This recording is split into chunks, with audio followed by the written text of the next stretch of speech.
बड़े बड़े मकसद हासिल करने के लिए अगर हमें लाशें भी बिछानी पड़ी तो वो भी बिछा देंगे ताऊजी। जैसे आपने अपना मकसद हासिल करने के लिए केशव मल्होत्रा का कत्ल किया था, उसकी जान ली थी मैंने। हाँ बोलो पूजा। माँ जी, मुझे आपको एक बहुत जरूरी खबर देनी है। हाँ कहो। जी, अभी अभी स्वेतलाना जी का फोन आया था। उन्होंने मुझे ये खबर दी कि उन्हें ये पता चला है कि करण को ताऊ जी के फार्म हाउस पे कैद करके रखा है। ताऊ जी के फार्म हाउस? जी हाँ, और उन्होंने ये खबर पुलिस को दे दी है और वहाँ शायद रेड होगा। ठीक है, तुझे जिस तरह जहाँ भी शादी करनी है कर ले, लेकिन कम से कम मुझे इस शादी में इन्वॉल्व तो कर, ताकि मुझे लगे किसी पराये की नहीं, मेरी अपनी छोटी बहन की शादी है। That's the spirit. आज मैं जिस रंजना देवी की हमदर्द हूँ, उनमें प्यार है, ममता है। तुम्हारी आंखों का धोखा है, तुम्हारा भ्रम है। नहीं शिबानी, मैं जीना नहीं चाहती। ये भी कोई जीना है? इससे तो मौत कहीं ज्यादा खूबसूरत होगी, है ना? बबली, तुम्हारा यहाँ बेसब्री से इंतजार हो रहा है। पूजा, नानी माँ कैसी है? तुम खुद आकर देख लो, वो तुम्हें बहुत मिस कर रही है। पूजा, अगले वीकेंड तक हम आ जाएंगे। देखो, उससे पहले फ्लाइट ही नहीं मिल रही। और अगली वीकेंड तक जरूर आना। Of course Puja, definitely. देखो पूजा, नानी माँ का ख्याल रखना, ओके?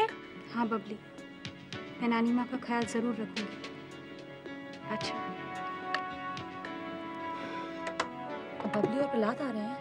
हाँ, 10 दिन में आ रहे हैं। तो क्या हमें यहाँ से जाना होगा? हाँ, हमें कोई और इंतजाम करना होगा। ये आसान नहीं होगा पूजा, हम कहाँ जाएंगे? अच्छा घर ढूंढने निकलेंगे तो पता नहीं कितने पैसे मांग लेंगे वो लोग, और ऐसी वैसी जगह तो नहीं रह सकते ना हम। शिबानी, तुम क्यों फिक्र कर रही हो? मैं सारा इंतजाम कर लूंगी। मैं तो तुम्हारे ऊपर बोझ ही बन गई हूँ। ये तो तुम्हारे देखने का नजरिया है। क्या तुम कभी रक्षंदा पर बोझ थी?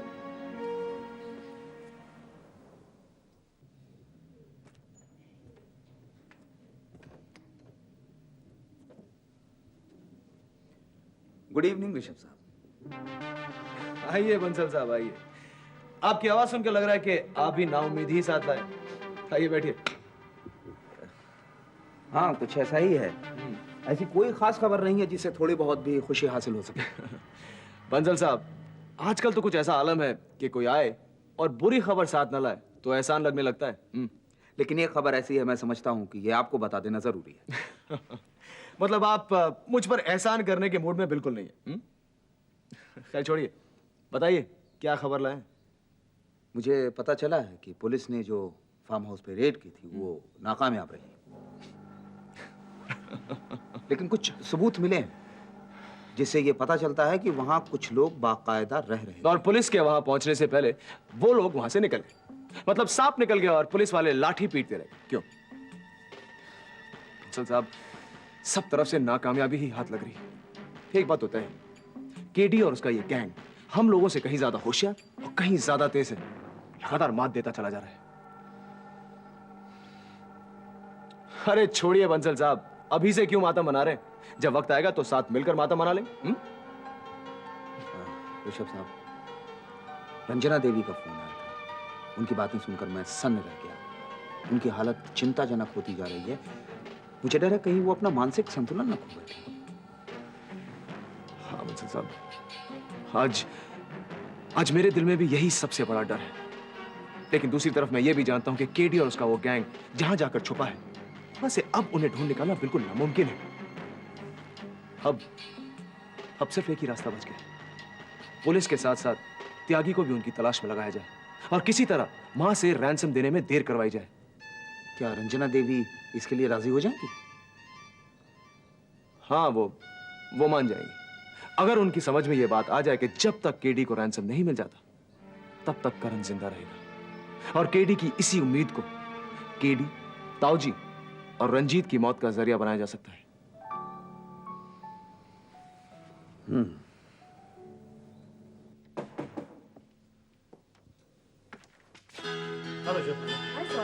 आओ बैठो।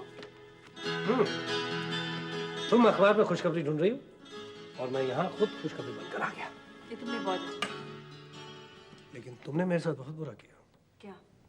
मैं पहले तो तुमने मुझे मिलने की आदत डाल दी और उसके बाद तुमने मिलना बंद कर दिया। I'm sorry, मैं जरा देखो उस दिन जब मैं रिया को लेने आया तो तुम घर में नहीं थी। उसके बाद मैंने टेलीफोन किया, तुम फिर नहीं मिली। मैसेजेस भी छोड़े, लेकिन तुम्हारा फोन नहीं आया। I'm sorry. मेरी जिंदगी में आजकल ऐसी गतिविधियां हो रही हैं कि मैं क्या बताऊं। करण को किडनैप कर लिया गया और वो केस सॉल्व होते होते रह गया। मल्होत्रा खानदान में ऐसी खलबली मची हुई है कि पूछो ही मत। देखो श्वेतलाना, तुम्हारी परेशानियां कोई गैर नहीं है। तुम अपनी परेशानियों को मेरे साथ बांट क्यों नहीं लेती? मैं कोशिश करूंगी। कोशिश करना कि तुमसे नहीं मिलने पर मुझे जो परेशानी होती है उसको तुम समझ पाओ। अरे हाँ, तुमने रिया पर क्या जादू किया? जब देखो यहाँ आने की रट लगाई रहती है। अब तो मुझसे ज्यादा वो तुम्हारी सगी हो गई। अब देखो, मैंने तुम्हारी ये परेशानी तो मिटा दी ना। अब ये मत कहो कि मुझे तुम्हारी परेशानियों की कोई परवाह नहीं। ठीक है, मैं अपने अल्फाज, अपनी शिकायतें वापस लेता हूँ। दरअसल मेरा यहाँ पर आने का मकसद था तुम्हें शुक्रिया अदा करना। You're welcome. इंस्पेक्टर साहब, मैं आपसे कुछ 2 मिनट मिस्टर ऋषभ। अरे 2 मिनट में आप लोग कौन सा तीर मार लेंगे जब इतने दिनों तक आप लोग कुछ नहीं कर पाए? हम क्या कर पाए हैं क्या नहीं, ये हमारा सरदर्द है। आपके इस सरदर्द की वजह से हमारा सर फटा जा रहा है। हकीकत तो ये है कि आप लोग कुछ कर ही नहीं पाए क्योंकि आप लोग कुछ कर नहीं सकते। हम क्या कर पाए हैं क्या नहीं, ये हम अच्छी तरह से जानते हैं। आप लोग क्या कर सकते हैं ये मैं आपको बताता हूं।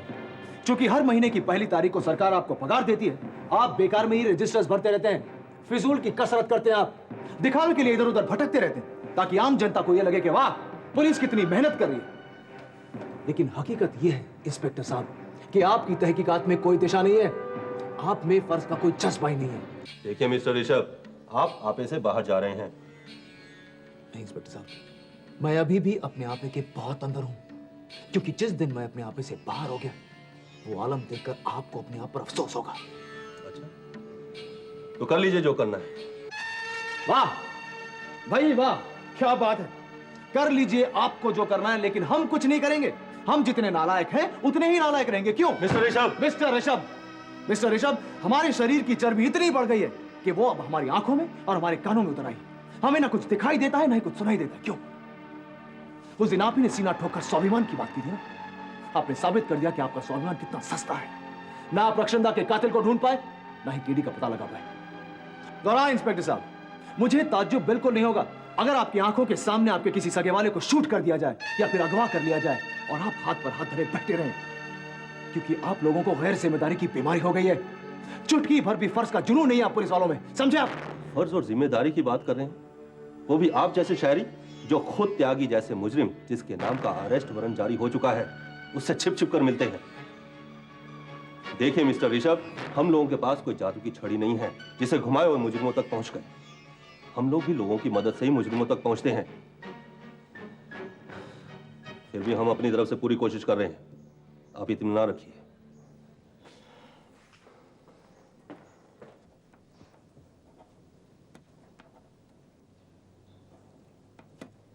सुनील, सुनील, चाय बनाने को इतनी देर लगती है? मैडम, चाय बनने में इतनी देर नहीं लगती है जितना कि बर्तन धोने में। बर्तन धोने में? क्यों? वो क्या है कि जो बाई आती है ना, वो पगार मिलने के सिर्फ 2 रोज पहले आती है और फिर पगार मिलने के 2 रोज बाद आती है। बाकी दिन नदारत। क्यों?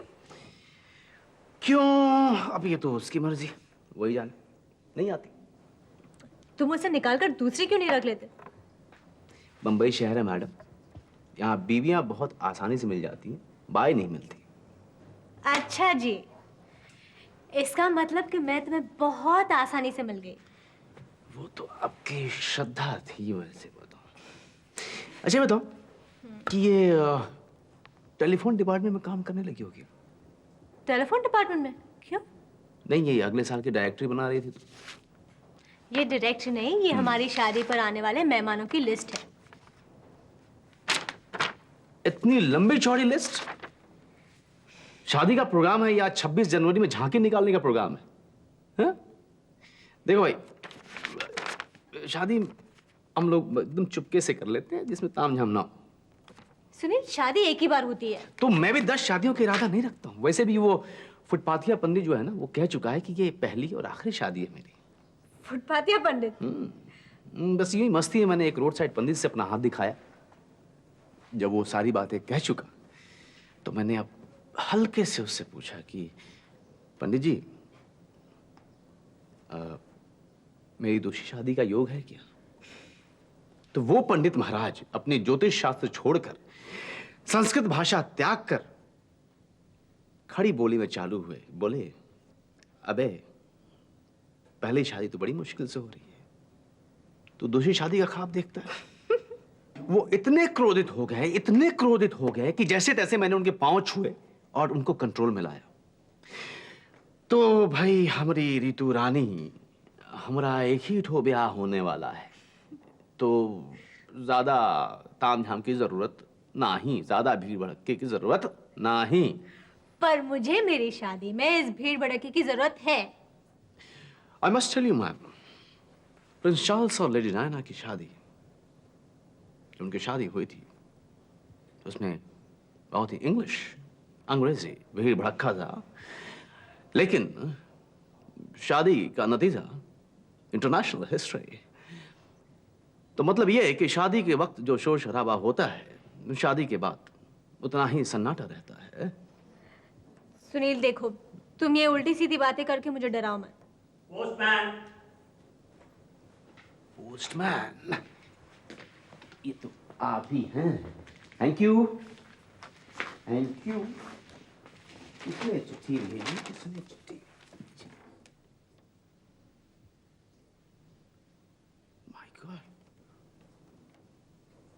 Oh my God! ओए रितु कुड़िए, दिल खुश हो गया कुड़िए। अब तुझे जितनी भीड़ भड़का बुलानी है बुला लो। क्या हुआ पर? माँ पापा की चिट्ठी है, अगले हफ्ते आ रहे हैं शादी अटेंड करने के लिए। सच? अब इसकी कोई जरूरत नहीं, इस भीड़ भड़के की कोई जरूरत नहीं, सारी कसर पूरी हो गई। गुड, गले मिल जाओ, गले मिल जाओ।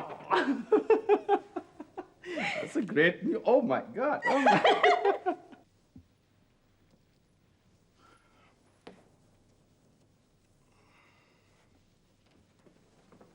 अरे बहन, तुम तैयार भी हो गए?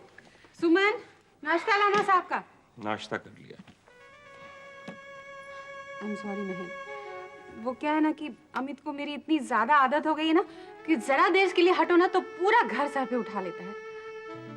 मुझे भी बहुत बुरा लगता है। You don't have to feel guilty. तुमने मुझे बहुत प्यार दिया। अब बारी है अमित की। चलता हूँ। कब तक लौटोगे? I really can't say. आफत सर पर है। रैंसम की रकम मैं दे भी पाऊंगा कि नहीं, अंदाजा नहीं है। क्या डिसाइड किया तुमने? उन्हें रैंसम देना भी है या नहीं? देनी तो पड़ेगी। बैंकर से बात की है। Let's see. I think I will be able to do it.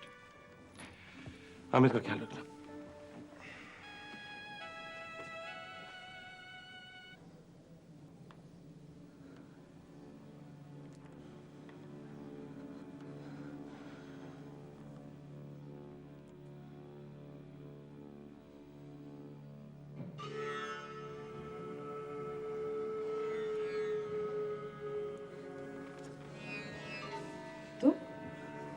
मलकिन, मैं कब से खड़े हो? थोड़ा ही देर हुआ मुझे बताया क्यों नहीं? मलकिन, मुझे लगा कि आप कुछ परेशान हैं, सोच रही हैं, इसलिए मैं चुपचाप ही खड़ा रहा। क्या काम है? कोई काम नहीं मलकिन, बस सिर्फ ये जानने आया था कि करण साहब की ये खबर सही है क्या? कौन सी खबर? ये कि उनको अगवा कर लिया। करण के साथ न जाने क्या क्या हो रहा है। ये सही नहीं हुआ मालकिन। आज तक जिंदगी में मेरे साथ कुछ भी सही हुआ है? धीरज रखिए मालकिन, सब ठीक हो जाएगा। ये लीजिए, मैं ये आपके लिए लाया था। क्या है? मालकिन, एक मंदिर की बड़ी मान्यता है। मैं वहीं गया था करण साहब की सलामती और अपने मल्होत्रा परिवार के सुख के लिए। वहीं से ये प्रसाद लाया हूँ आपके लिए। लगता है ऊपर वाला मुझसे बहुत नाराज है। मुझे दुख देकर उसे बहुत सुख मिलता है। अगली बार जाओगे ना तो उनसे कहना जितनी नाराजगी है ना मुझ पर निकाले, मेरे बच्चों पे नहीं। नहीं मालकिन, धीरज रखिए, ऊपर वाला कभी कभी परीक्षा भी लेता है। अगर कभी कभी होता तो शिकायत किसको होती? मुझे तो लगता है मेरी परीक्षा मेरी जिंदगी से लंबी है। अगली बार जाओगे तो उससे पूछना क्या उसे याद है उसने मुझे पिछली बार खुश कब देखा था? 10-15 साल से तो तुम भी देख रहे हो। याद करो, मुझे कभी भी खुश देखा है? कभी भी? करण किडनैपिंग केस का एक सुराग हाथ लगा है सर। क्या? फार्म हाउस पर हमने रेड मारी थी। वहां के लोगों से पता चला कि कुछ घंटे पहले एक कार उन्होंने गुजरते हुए देखी थी। वही कार हमें चौपाटी के पार्किंग एरिया से बरामद हुई। पार्किंग एरिया से? जी हाँ, कुछ रोज से वहीं पर खड़ी है। इसका मतलब है कि उन लोगों ने उस कार से नाता तोड़ दिया है। यानी एक बात पक्की है। क्या सर? कि वो लोग इस शहर में ही छिपे हुए हैं। उस पार्किंग एरिया के आसपास के इलाके की छानबीन करनी पड़ेगी। एक बात और सर, देविका जी के बयान के आधार पर जो डिटेल्स हमें मिली थी उसकी कॉपी हमने मिलान पुलिस को फैक्स कर दी है और पेरिस के इंटरपोल हेडक्वार्टर को भी उसकी एक कॉपी फैक्स कर दी गई है। मुझे लगता है कि अब इस तहकीकात का आवश्यक कुछ नतीजा निकलेगा। जी हाँ सर। तुम्हें क्या लगता है पुलिस ताऊजी को कातिल मानती है? हाँ, मुझे ऐसा महसूस तो बेशक हुआ है। ताऊजी का किरदार और कत्ल का मकसद हमने पुलिस को समझा दिया और उन्हें यकीन भी हो गया। लेकिन पुलिस के यकीन से क्या होगा माँ? अदालत पुलिस के यकीन पर या हमारे यकीन पर फैसला तो नहीं सुनाने वाली है। उन्हें सबूत चाहिए। लेकिन और कितना सबूत चाहिए? सबूत तो है तुम्हारे पास। नहीं मम्मी, ये सारे सबूत ताऊजी की तरफ सिर्फ इशारा करते हैं, उन्हें कातिल साबित नहीं करते। और पुलिस का भी कहना सही है, भले ही कातिल का मकसद साफ हो, लेकिन ऐसा मकसद तो मल्होत्रा फैमिली के किसी मेंबर के साथ जुड़ा जा सकता है। और ताऊजी का कत्ल के दौरान मिलान में मौजूद होना ये भी उन्हें कातिल साबित नहीं करता है, क्योंकि उसी वक्त देविका और करण भी मिलान में मौजूद थे। कभी कभी मुझे ये फ्रस्ट्रेशन होता है कि ताऊजी के खिलाफ कोई सबूत न मिले और वो पुलिस की गिरफ्त से बच जाए। लेकिन बेटे, यहाँ बैठकर तो कोई सबूत नहीं मिल सकता ना। लेकिन हम क्या करें? ऐसा क्यों नहीं करते? केशव का एक दोस्त था ना मिलान में, विक्टोरियो। सारे डिटेल्स तुम उसे फैक्स क्यों नहीं कर देती? ताऊजी ने अपनी सारी प्लानिंग मिलान में ही की थी। हो सकता है विक्टोरियो हमारी कोई मदद कर सके। एब्सोल्युटली राइट माँ। ये बात पहले मेरे दिमाग में क्यों नहीं आई? अरे कहाँ जा रही है तू? विक्टोरियो को फैक्स करने।